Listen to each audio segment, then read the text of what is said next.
आपने देखा हमारी रोटियां गर्मियों में बहुत ही ज़्यादा नीचे से पसीने वाली हो जाती है, यानी कि गर्म रोटियां जब हम हॉट पॉट में बना के रखते हैं तो नीचे वाली बिल्कुल गल जाती है, गीली हो जाती है।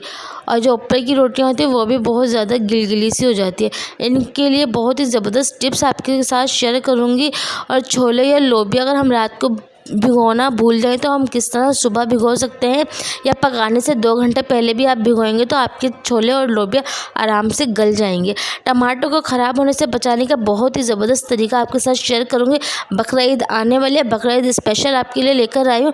आप अपने टमाटर को किस तरह सेव कर सकते हैं, किस तरह आप अपने टमाटर को काफ़ी लंबे अरसे तक चला सकते हैं और फ्रीज़र कर सकते हैं, फ्रिज में रख सकते हैं। हरा धनिया और पुदीना किस तरह हमारा ख़राब हो जाता है। हरा धनिया तो बहुत जल्दी येलो हो जाता है और पुदीना जो होता है वो काला पड़ जाता है। इनको किस तरह बगैर फ्रिज के रखेंगे अपने घर में और काफ़ी अर्से तक इस्तेमाल करेंगे। हरी मिर्चों को सेव करने का तरीका बताऊंगी, अदरक लहसुन को सेव करने का तरीका बताऊंगी, और ऐसी छोटी छोटी बहुत सी टिप्स लेकर आई हूँ। तो प्लीज़ मेरी बहनें, आप लोगों को पूरी मेरी वीडियो को वॉच करना है। प्याज को सेव करने का भी तरीका बताऊंगी। आटे को इस गर्मी में ख़राब होने से किस तरह हम बचा सकते हैं। सुबह आटा गूना और शाम तक हमारा आटा खमीर हो गया, तो खमीर हुए हुए आटे को हम किस तरह ठीक कर सकते हैं, और आटे को किस तरह गूंदे, किस तरह रखें कि हमारा आटा ना ख़राब हो ना खमीर हो, क्योंकि फिर रिस्क का ज़िया होता है। बहुत ही छोटी छोटी सी टिप्स लेके आई जिससे आपकी लाइफ ईजी हो जाएगी, आपकी मनी सेविंग होगी, आपकी एनर्जी सेविंग होगी। चलाएँ टिप्स को शुरू करते हैं। बिस्मिल्लाहिर्रहमानिर्रहीम। अस्सलाम वालेकुम व्यूअर्स, कैसे हैं फ्रेंड? उम्मीद करती हूँ आप लोग सब ठीक ठाक होंगे। मैं भी बिल्कुल ठीक ठाक हूँ। तो सबसे पहले टमाटर को सेव करने के लिए आपको क्या करना है, जितने भी आप बाज़ार से टमाटर लाएं, अगर आपके पास बहुत ज़्यादा तादाद में टमाटर आप ला चुके हैं, अगर आप नीचे वाले वेज बॉक्स पे रखेंगे तो वो ज़ाहिर सी बात है बहुत जल्दी नरम पड़ जाएंगे और फिर गलना शुरू हो जाएंगे। तो आपको क्या करना है, जितने भी आप सबसे पहले टमाटर लाएं उन्हें धो लीजिए और जितने नरम नरम टमाटर उन्हें निकाल लीजिए। उसके बाद आप जितने भी साफ़ टमाटर उन्हें धोकर टॉवल से खुश्क कर लें और किसी भी पॉलीथीन के बैग में उसे रख लीजिए। चाहे तो आप कोई बड़ा बॉक्स ले सकते हैं प्लास्टिक का, कोई भी कंटेनर ले सकते हैं प्लास्टिक का। इसके बाद ऊपर वाले फ्रीज़र वाले में आप जगह बनाएं और उस फ्रीज़र को आप टमाटर उसी में रख दीजिए। जगह बनाने के बाद सारे टमाटर मैंने तो पॉलीथीन की थैली में रखा हुआ है, आप आसानी से यूज़ कर सकते हैं, कोई भी मुश्किल नहीं पेश आएगी। अगर आपके पास कोई बड़े बड़े बॉक्स हो तो आप बॉक्स में भी रख सकते हैं। ये देखिए 4 से 6 घंटे बाद आपके जो टमाटर हैं कुछ उनकी शक्ल ऐसी हो जाएगी, उन पे अच्छे से बर्फ़ लग जाएगी और बिल्कुल ये पत्थर की तरह हो जाएंगे। अब आपको जितना भी यूज़ करना आप उतना टमाटर निकालें और फटाफट फ्रीज़र में रख दीजिए। इससे आपके टमाटर पानी भी नहीं बनेंगे, बिल्कुल गलेंगे भी नहीं और ना टेस्ट चेंज होगा, क्योंकि मैं अपने टमाटर को बिल्कुल इसी तरह सेव करती हूँ। आगे बकरा ईद आने वाली, इंशाअल्लाह सभी अपने घर में टमाटर और सारी वेजीज़ ला के सेव करते हैं, क्योंकि ये फिर बकरा ईद के दौरान मुँह मांगे दामों पर लेते हैं। आपको भी यही करना है। बहुत आसान टिप्स है। अपने सारे टमाटर को फ्रीज़र कर दीजिए, जितने भी आपको निकालना हो आप निकालिए और अच्छे से कटिंग करने के बाद आप कहीं जहाँ पे भी आपको यूज़ करना दाल सालन उस तरह यूज़ कर सकते हैं। इनका जो छिलका है वो भी आसानी से इसकी स्किन अलग हो जाएगी, वरना आप इसे जूसर में या मिक्सी में अच्छे से चॉप करके भी डाल सकते हैं। जो बाकी मैंने टमाटर नीचे रखे हुए थे उनकी शक्ल कुछ ऐसी हो गई है, वो बिल्कुल गल चुके हैं, लेकिन ये गले और सड़े टमाटर को भी फेंकना नहीं है आपको। ये जितने भी ख़राब टमाटर हैं आपको उसी जगह से कट करना है। मैं आपको दिखा रही हूँ। आप नाइफ़ ले लीजिए और इसे अच्छे से पहले कट कर लीजिए और फिर इसे आपको किस तरह यूज़ करना है ये भी आपको बताऊँगी। अंदर से ये बिल्कुल भी ख़राब नहीं होते। बाज़ लोग होते हैं वो बिल्कुल अच्छा ही नहीं लगता कि गले हुए टमाटर हम बनाएं। ये खाली बाज़ दफ़ा ऊपर से ना एक दूसरे टमाटर के साथ रखने से और आपस में जुड़ने से ना ख़राब हो जाते हैं वहीं से। तो आपको बस वहीं से कटिंग करनी है। बाकी अंदर के टमाटर आप देखें बिल्कुल साफ़ है। आप इसकी स्मेल भी चेक कर लेगा, स्मेल बिल्कुल ज़्यादा ख़राब हो गई है टमाटर की, तो पता है कैसी होती है, फिर आप इसे भले से ज़ाया कर दें। लेकिन अगर टमाटर में से कोई स्मेल नहीं आ रही, खाली ऊपर दाग धब्बे लगे हैं, वो जगह आप बिल्कुल रिमूव कर दें अच्छे तरीके से। उसके बाद आपको क्या करना है, खुले पानी से इसे वॉश कर लेना है। इसके अंदर के बीज वगैरह भी रिमूव हो जाएगी और आपको जो टमाटर उसमें से जो स्मेल थी वो भी ख़त्म हो जाएगी। अब आप इसे दोबारा से रीयूज़ कर सकते हैं अपने सालन में, दाल में, बिरयानी में, क्योंकि आगे इतनी महंगाई का दौर है, बार बार इस तरह सामान को वेजीज़ को रखना फिर ज़ाया करना बहुत अच्छी बात नहीं है। तो प्लीज़ ये छोटी छोटी टिप्स फॉलो करें तो आपकी बहुत ज़्यादा रुपए पैसे की भी बचत होगी और आपकी जो चीज़ है वो भी ख़राब होने से बच जाएंगी। देखिए मैंने सारे ये ख़राब जो टमाटर थे आपके सामने, इसमें से स्मेल नहीं आ रही थी, ऊपर से ख़राब थे, इन्हें रिमूव किया अच्छे से, मैंने धो के कटिंग कर लिया। अब आप इसे पकाएं या फिर आप इसे फ्रीज़र में बॉक्स में फ्रीज कर सकती हैं, फिर जब दिल चाहे आप पका सकती हैं। चले आए नेक्स्ट टिप की तरफ। नेक्स्ट टिप ये है कि गर्मियों में हमारा आटा आपने देखा है बहुत जल्दी खमीर हो जाता है, तो आटे को खमीर होने से बचाने के लिए आपको क्या करना है, आपको ये चेक करना है आपको जो तसला है या परात है जिसमें आप आटा गूंथते हैं, तो वो हम बाज़ दफ़ा सफाई से नहीं धोते, यानी कि उस पर आटा वगैरह लगा रहता है। जब हम आटा दोबारा तसले में डालते हैं तो वो जो आटा लगा होता है उस आटे के साथ मिल जाता है, पुराना आटा नया आटे के साथ मिलता है तो आटा खमीर हो जाता है। तो बस मेरी प्यारी बहनों, आपको ये ध्यान रखना है जब भी आप तसला धोएं, परात धोएं, आटा जिसमें आप गूंथते हैं वो अच्छे से वॉश कर लीजिए। वॉश करने से ये होगा कि आपका जो आटा है बिल्कुल भी खमीर नहीं होगा। बाज़ दफ़ा जल्दबाजी में मेरे से भी ये काम हो जाता था, किसी का फ़ोन आ गया, बच्चे रोने लगे, कोई अचानक से कोई गेस्ट आ गया, तो हम जल्दी से ऐसे ही बर्तन को धो के रख देते थे, लेकिन बाद में पता लगता है कि वो आटा हमारा जो ख़राब होने का इसका रीज़न है वो यही है। तब हमेशा अपना स्टील वोल से अच्छे से परात वगैरह तसला धोएं और इसे खुश करके अपनी जगह पे रख दीजिए। जब भी आपको धोना, आराम से आप इसमें निकालिए आटा और गूंद लीजिए। छोटी सी टिप्स है लेकिन बहुत ज़्यादा यूज़फुल है। चले आए नेक्स्ट टिप की तरफ। नेक्स्ट टिप मेरी ये देखिए, सब्ज़ी को लेके घर में हम लौकी या तुरई तो बनाते ही हैं, बाज़ दफ़ा हम तुरई या लौकी बनाते हैं तो बहुत ही ज़्यादा हमारा जो मेन रीज़न है वो क्या है, हमारी जो वेजीज़ है वो ब्लैक हो जाती है। ग्रीन वेजीज़ ब्लैक हो जाने कितनी अलग से इसकी शक्ल हो जाती है जो हमें खाने का भी दिल नहीं करता। ये हमारी अपनी कोताही की वजह से होती है, बाज़ दफ़ा हमें पता नहीं होता ना, इसी वजह से। तो आपकी बहन आपके लिए बहुत ही ज़बरदस्त टिप्स लाई है। जब भी आप वेजीज़ या लौकी या तुरई बनाएं तो इन्हें बनाने का तरीका ये है कि आप प्याज को, जितनी प्याज आपको डालनी है अपने रिक्वायर के हिसाब से कटिंग करके पिंक कर लीजिए। इसके बाद अपनी लौकी या तुरई डालें और तेज़ आंच पे भूनें। फिर साथ में सारे मसाले जो आपको ऐड करने हैं वो ऐड कर दीजिए और इसे हाफ ढक्कन कवर करके पकने दें दरमियानी आंच पे। जब सारा पानी इसका निकल जाए तो इसे तेज़ आंच पे भून लीजिए। ढक्कन आपको पूरी वेजीज बनाते हुए कवर नहीं करना, इससे यह होता है हम पूरा ढक्कन कवर करते तो हमारी जो लौकी है तुरई है काली पड़ जाती है। ढक्कन खोल के रखेंगे आराम से गल भी जाएगी और इसकी जो वेजीज की शक्ल है ग्रीन में वैसे ही रहेगी जैसी मेरी वेजीज की। चले आए नेक्स्ट टिप की तरफ। नेक्स्ट टिप बहुत ही अमेजिंग है। जैम, अचार या बहुत सारी ऐसी चीज़ें होती हैं जो हम लाते हैं, ये कांच के जार में होती है, तो ये चीज़ें ख़त्म हो जाती है, लेकिन जो इसके स्टिकर होते हैं बिल्कुल अच्छे होते हैं। तो आधे क्या करना है, इसके हम इसे मसाले के लिए यूज़ करते हैं। बाउल या पतीली में गर्म पानी कर लेना है, बहुत ज़्यादा खोलना नहीं है, बस गर्म पानी हो, जिससे मेरा पानी है धुआं निकलना है। और जितने भी आपके पास ये शीशे के जार हैं जिनमें स्टिकर लगे हुए हैं तो आप इसमें डाल दीजिए। 3 से 4 मिनट आप इसे छोड़ दीजिए, इसके बाद आप निकाल लीजिए और फिर इसे नाइफ वगैरह से साफ़ करेंगे तो आप देखेंगे आपका जो स्टिकर है बिल्कुल शीशे के जार पे से साफ़ हो चुका है और आपका जार बिल्कुल नीट एंड क्लीन हो जाएगा। ये देखिए मैं आपको बिल्कुल करके दिखा रही हूँ अपनी वीडियो में, फुल आपके साथ मैं वो सब करके दिखाती हूँ, बिल्कुल फेक वीडियो नहीं होती, ताकि आप मेरी वीडियो को फॉलो करें, मेरी वीडियो को यूज़ करें, ताकि आपके भी जो बहुत सारे ऐसे वो होते हैं मसले जो हल नहीं हो पाते, जो हमें पता नहीं होता है इसकी रीज़न क्या है, तो ये आसानी से आप अपने मसले को हल कर सकते हैं। छोटी छोटी चीज़ें होती हैं जिसे हम फॉलो करते हैं, हमारी जो लाइफ है बहुत ही ज़्यादा इजी हो जाती है। अभी देखिए गर्म हो रहा है मैं, लेकिन इसे नाइफ़ की मदद से हटाऊँगी, ये बिल्कुल क्लीन हो जाएगा। इसके बाद आप इसे वॉश कर लीजिएगा, आप देखेंगे आपका जो जार है बिल्कुल नीट एंड क्लीन हो गया है। अब आप इसमें जो भी रखेंगे तो बहुत ही ज़्यादा खूबसूरत लगेगा। चलाएं नेक्स्ट टिप की तरफ। नेक्स्ट टिप मेरी बहुत ज़्यादा अमेजिंग है। आपने देखिए गर्मियाँ स्टार्ट हो गई, हर चीज़ हमारी जो जल्दी से ख़राब हो जाती है और ये जो ब्रेड है इसमें फंगस तो बहुत जल्दी लगता है। 1 से 2 दिन रही ये किचन में तो फंगस लग जाएगा, वरना फ्रिज में रखें और वरना फिर ये भूरी होकर बासी होकर ख़राब हो जाती है। तो बासी होने से, फंगस से बचाने के लिए क्या करना है, फंगस से बचाने के लिए तो आप इसमें ज़रा सा टुकड़ा लौंग का रख दें, अदरक का रख दें और 1-2 लौंगे रख दें। और अगर आपके पास थोड़ी सी ब्रेड बची आप वो कहना वो भी हम ख़त्म कर दें खा के, तो आप ऐसे ही रखेंगे तो वो बिल्कुल बासी हो जाएगी और ख़राब हो जाएगी। तो आपको क्या करना है, जब भी आप इसे कवर करें, रबर बैंड नहीं मिल रहा हो तो इसे टाइटली जिस तरह मैंने इसे फोल्ड किया इस तरह फोल्ड करके जो इसकी जो रैपर है इसे चारों तरफ इस तरह फूल बना दें। इस तरह से ये होगा कि इसे हवा कहीं से भी नहीं मिलेगी और ये बहुत दिनों तक आपकी जो ब्रेड है तरोताज़ा रहेगी। आप चाहे इसे फ्रिज में रखें, चाहे किचन में रखें। लौंग और अदरक का टुकड़ा भी ज़रा सा आप इसमें डाल के रखेंगे, 2-3 लौंगे और एक छोटा सा अदरक का टुकड़ा। इस तरह भी आपकी ब्रेड तरोताज़ा रहेगी और फंगस से महफूज रहेगी। तो चले आए नेक्स्ट टिप की तरफ। नेक्स्ट टिप मेरी ये देखिए, हरा धनिया को लेके। हरा धनिया हम बाज़ार से लाते हैं तो एक दिन भी नहीं होता कि ये बिल्कुल पीला पड़ जाता है और पुदीना काला पड़ जाता है।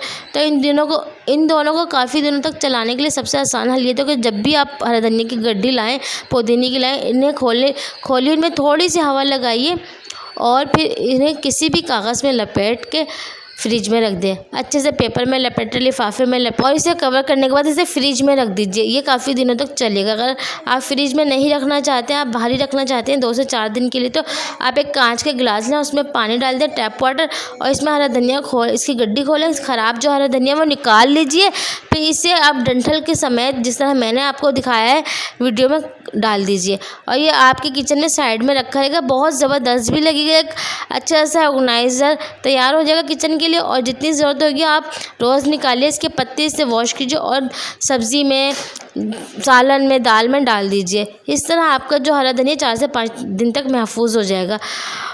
और दूसरी टिप्स भी मैंने आपको बता दी, लिफाफे में रख के आप रखेंगे और इसे फ्रिज में रख देंगे तो ये तो काफ़ी दिन तक चलेगा, जब तक आप इस पर गीला हाथ नहीं लगाएंगे। सूखा आपको हरा धनिया रखना है, यानी कि खुश्क करके, ड्राई करके। धुला हुआ गीला हरा धनिया कभी भी आपको फ्रिज में नहीं रखना है। चलाएं नेक्स्ट टिप की तरफ। नेक्स्ट टिप मेरी है, देखें, बहुत ही ज़बरदस्त है हरी मिर्च के हवाले से। हरी मिर्च बहुत जल्दी हमारी ख़राब हो जाती है, फ्रिज में रखते हैं तो उसमें पानी भर जाता है, गिलगिली हो जाती है, इसकी शक्ल भी चेंज हो जाती है। तो आपको क्या करना है, हरी मिर्च को सेव करने के लिए सबसे पहले आप हरी मिर्च जितनी भी लाएं बाज़ार से, इन्हें अच्छे से वॉश करके एक टॉवल पे बिछा दीजिए। खुश्क हो जाएगी, इसकी डंठल सारी तोड़ दीजिए। जो पतली वाली होती है, बारीक वाली बहुत तेज़ होती है, तीखी होती है हरी मिर्च, वो अलग रखेंगे। जो मोटी होती है वो अलग रखेंगे, क्योंकि अब बारीक हरी मिर्च होती है हम वो दाल सब्ज़ी में बहुत ज़्यादा यूज़ करते हैं। जो लोग लाल मिर्चें नहीं यूज़ करते तो वो ये वाली 1, 2, 3, 4 डालते हैं तो उनका सालन पक जाता है। और जो हरी मिर्च होती है हम कढ़ाई में या वैसे ही वेजीज़ में डाल लेते हैं। तो आपको दोनों को अलग अलग सेव करने का तरीका बताऊँगी। इन्हें धो के खुश्क करना है, इनके डंठल तोड़ देने और एक प्लास्टिक का कंटेनर ले लेना है। यह हर घर में होता है, इसमें हम खाना वगैरह बाज़ार से जब लाते हैं तो ये बच जाता है, हम इसे धो के अच्छे से रख देते हैं। अब आपको यही कंटेनर निकालना है, इसे भी ड्राई कर लेना है धो के, और फिर इसमें 1 या 2 टिश्यू पेपर आप इसे लगा लेंगे। फिर आपने हल्का सा हाथ पे कुकिंग ऑयल लगाना है, 1 से 2 चम्मच ले लें अपने मिर्चों की रिक्वायर के मुताबिक। फिर सारी हरी मिर्च पे तेल का हाथ लगा लेना। सारी हरी मिर्ची ना जो देख रहे होंगे आप चिकनी हो गई है। अब आप इसे अच्छे से कंटेनर में सेट करके रख दीजिए, ऊपर से कवर लगा दीजिए। आप देखेंगे आपकी हरी मिर्च कितने दिन तक चल रही है। इस तरह आप मेरी वीडियो को फॉलो करो। मुझे कमेंट्स करके प्लीज़ बताएं तो आपको कौन सी मेरी वीडियो अच्छी लगती, कौन सी टिप्स अच्छी लगती, कौन सी वीडियो और टिप्स आपने फॉलो किए। देखिए हरी मिर्च के ऊपर मैंने तेल लगा लेना, सेटिंग करके मैंने रख दिया, ऊपर से एक टिश्यू पेपर लगाया ताकि इसका जितना भी मॉइस्चर होगा वो टिश्यू अपने अंदर जब्स कर लेगा। और कवर करके मैं फ्रिज में रख दूँगी वेज बॉक्स में। चले आए नेक्स्ट टिप की तरफ। नेक्स्ट टिप आपने देखा, हमारी जो रोटी होती है हम हॉट पॉट में ताज़ी रोटी बना के रखते हैं, लेकिन आधी घंटे में 1 घंटे हमारी जो रोटी है बिल्कुल नम हो जाती है, गीली गीली हो जाती है। और जो आखिरी वाली रोटी हो तो बिल्कुल ही गीली हो जाती है, लिपी हो जाती है। तो आपको इस तरह बचाने के लिए रोटी को क्या करना है, सबसे पहले हॉट पॉट में कागज़ बिछा लेना। कोई भी कॉपी का पेज ले लीजिए, अखबार ले लीजिए, उसमें कोई आयत वगैरह ना लिखो, अल्लाह पाक का नाम ना लिखा हो। उसे अच्छे से देख के फिर उसे अपने हॉट पॉट में बिछाइए। उसके ऊपर एक छोटा सा अदरक का टुकड़ा रखिए और फिर आप जो रोटी बना रही हैं अच्छे से रोटी वाले कपड़े में लपेट कर रख दीजिए। अब आप 4 घंटे बाद भी अपना हॉट पॉट खोलेंगे तो आपकी जो रोटी है, एक रोटी भी पसीने में बिल्कुल गीली नहीं होगी। जो लास्ट वाली रोटी वो भी बिल्कुल तरोताज़ा रहेगी। आप ये छोटी सी टिप्स लाजमी फॉलो कीजिए, क्योंकि अब गर्मियाँ जो आ गई हैं हमारी जो रोटियाँ वो ऐसे ही हो जाएंगी गीली। आप ये वाली टिप्स फॉलो किया और रोटी वाले कपड़े में लपेट के किचन में कहीं पे भी आप अपना हॉट पॉट रखें, आपको रोटी तरोताज़ा ही मिलेगी। चले आए नेक्स्ट टिप की तरफ। नेक्स्ट टिप मेरी प्याज को लेके। आपने देखा जब भी हम प्याज वगैरह, लहसुन, अदरक या टमाटर वगैरह काटते हैं तो आपने देखा इसके जो छिलके वगैरह तो इधर उधर उड़ रहे होते हैं, या फिर हम कोई बर्तन अलग लेते हैं उसे काट के जो छिलके हैं रिमूव करके रखने के लिए, तो बहुत ज़्यादा हमारा जो बर्तन है वो भी गंदा होता है और हमें डस्टबिन में थैली शॉपर जमा करना पड़ता है। बहुत मसले मसाइल होते हैं। तो इन मसले मसाइल से बचने के लिए आपको करना है, आप जिस भी अपना बास्केट होती है उसमें आप प्याज वगैरह लाते हैं रखते हैं, तो आपको उस पर ही आप पॉलीथीन की एक शॉपर लगा लीजिए, जिस तरह मैंने लगाई है। इस तरह ये होगा कि आप प्याज, आलू, टमाटर, मिर्च जो भी छिलेंगे इसी में छिलेंगे और ये उठा के डायरेक्ट आप डस्टबिन में डाल देंगे। इससे ये होगा कि आपका ना बास्केट है वो गंदा होगा, ना ही आपका किचन काउंटर गंदा होगा, ना ही आपको जो छिलका है इधर उधर हवा से फैलेगा।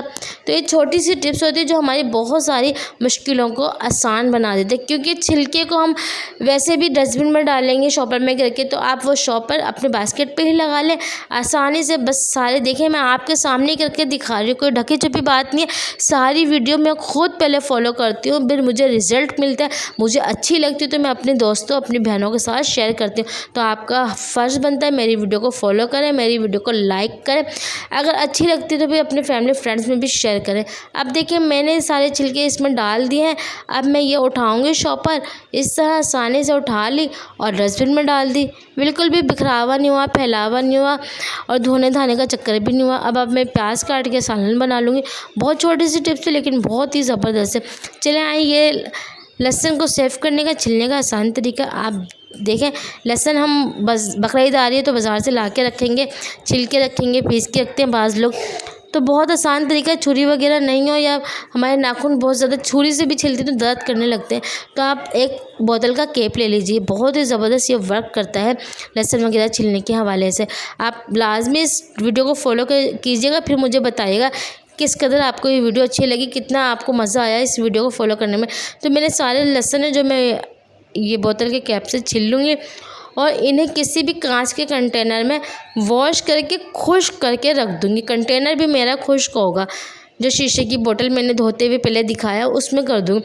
फिर मैं इसे ताज़े लहसुन में हमेशा यूज़ करती हूँ, बहुत कम मैं पीस के यूज़ करती हूँ, क्योंकि पीस के यूज़ करने से बहुत सारे लोगों को मसला है कि वो ग्रीन हो जाता है और हकीकत में हो भी जाता है। तो यह आसान तरीका, आप बस अच्छे से इसे पील ऑफ कर लीजिए, लहसुन को धो के खुश्क कर लीजिए टॉवल से लाजमी, और इसके बाद ड्राई शीशे के जार में आप डाल दीजिए और फ्रिज में रख दीजिए। बकरीद आने वाली आप इस तरह की रेमेडी टिप्स फॉलो करेंगे तो आपको बहुत ज़्यादा कारआमद होगी, आपका बहुत ज़्यादा टाइम बचेगा। ये देखिए मैंने सारे लहसुन छील लिए हैं, इन्हें मैं अच्छे से वॉश करके कांच की बोतल में रख के फ्रीज़र कर दूँगी आराम से। जितना मुझे डालना हो मैं निकाल लूँगी और बना लूँगी अपना सालन, अपनी जो कलेजी गोश्त वगैरह हम बनाते हैं वो सब बना लेंगे। नेक्स्ट टिप मेरी प्याज को लेके, क्योंकि प्याज भी बकरीद आने वाली महंगी हो जाएगी, तो आपको क्या करना है, प्याज को अच्छे से पील ऑफ करके कटिंग कर लेना है। कटिंग जिस तरह हम करते हैं नॉर्मली इस तरह स्लाइस में कटिंग कर लेनी है। ज़्यादा सी प्याज ले लीजिए आप, इस तरह कटिंग करके अच्छे से कटिंग करेंगे। आपको इसे वॉश नहीं करना क्योंकि हम इसे पकाने के लिए यूज़ कर रहे हैं, वरना इस पर मॉइस्चर रह जाएगा बहुत ही जो हमारे ज़बरदस्त वर्क सालन को करते हैं। और हम जो और चीज़ें बनाते हैं उनमें फिर वो जायका वो लज्जत नहीं आएगी। ये बाज़ दफ़ा हमें कौरमा या कढ़ाई वगैरह बनानी होती है तो हम उसके लिए प्याज को ब्राउन करके भी रखेंगे। प्याज को ब्राउन करने का भी बहुत आसान तरीका है, अगर आप बोलेंगे तो मैं लाजमी आपके साथ शेयर करूँगी। अब देखिए मैं छुरी पे जो मैंने अपनी ली हुई है उस पर हल्का सा मैंने ऑयल लगा लिया, क्योंकि मैं ज़्यादा प्याज आपको कटिंग करके दिखाऊंगी। इस तरह ये होगा हमारी आंखें जलने से बच जाएंगी, हमारी आंखें से आंसू नहीं निकलेंगे। मैंने प्याज़ों को छिल के अपने नाइफ़ पे ऑयल लगा लिया, कुकिंग ऑयल लगाया, कोई ऐसा वैसा ऑयल नहीं लगाया, सिंपल तरीके से मैं इसे काट लूँगी। आपके सामने काट सारी कटिंग करने के बाद मैं एक जिप लॉक के छोटे छोटे बैग लूँगी, उनमें मैं प्याज को अपने सालन के हिसाब से रख दूँगी और फ्रीज़र में फ्रीज़ कर दूँगी। आप देखेंगे 4 से 5 घंटे में सारी प्याज फ्रीज़ हो जाएगी।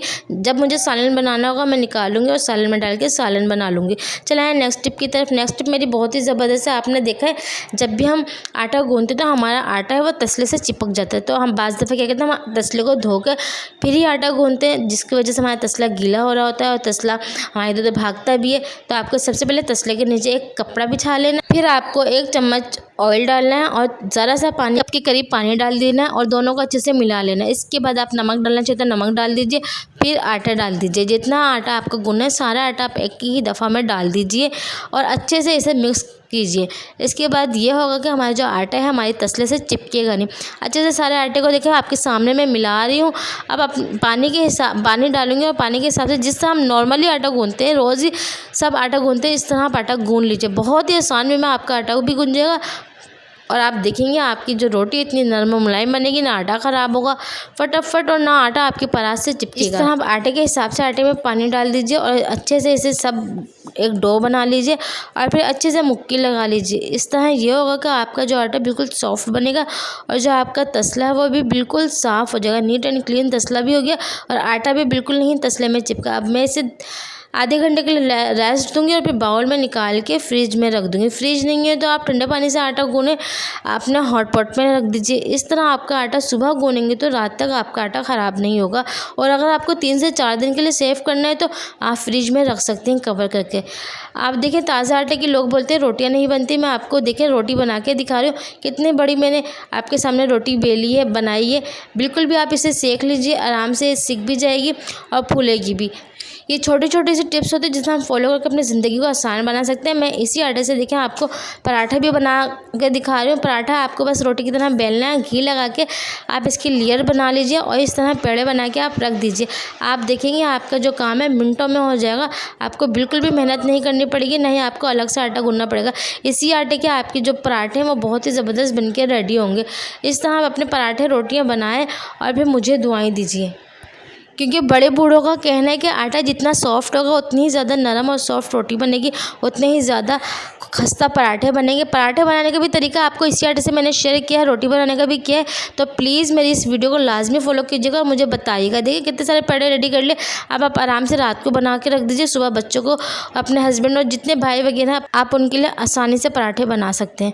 चले आए लोबिया की तरफ। आपने देखा रात को लोबिया भिगोना होता है, ये चने होते हैं, हम भूल जाते हैं। तो आप सुबह अच्छे से लोबिया को धो लीजिए, साफ़ कर लीजिए और इसमें 1 चम्मच नमक और 1 चम्मच के करीब आप इसमें मीठा सोडा डाल दीजिए। इसके बाद आप इसे गर्म पानी डाल के भिगो दीजिए। इस तरह ये होगा कि आपका जो लोबिया है या काले छोले, वाइट छोले बहुत ही जल्दी सॉफ्ट हो जाएंगे, पकाने के काबिल हो जाएंगे और फिर आप आसानी से इन्हें पका सकते हैं, गला सकते हैं। बिल्कुल भी मुश्किल नहीं पेश आएगी। आप इसे बस 2 से 4 घंटे के लिए धूप में रख दीजिएगा। आपके छोले हैं, लोबिया फूल जाएंगे और आसानी से आप जिस तरह बॉयल करते हैं बॉयल कीजिए और आपको नमक के बगैर बॉयल करना है। इसके बाद आप मसाला बनाइए और लोबिया वगैरह उसमें शामिल कर दीजिए। चलिए नेक्स्ट टिप की तरफ। नेक्स्ट फ्रूटों को सेव करने के लिए, फ्रूट जो होते हैं हम घर में लाते हैं लेकिन ये बहुत जल्दी ख़राब हो जाते हैं। तो फ्रूट को अच्छे से वॉश करने के बाद आप इन्हें एक बड़ी बास्केट में रख दीजिए हवादार और फ्रिज के बाहर ही रखें। ज़्यादातर फ्रिज में रखने से हमारे जो फ्रूट हैं गल जाते हैं। या फ्रिज से बिल्कुल आगे करके फ्रूट पर बर्फ़ नहीं लगेगी, आपका फ्रूट सेफ हो जाएगा। अल्लाह हाफिज़।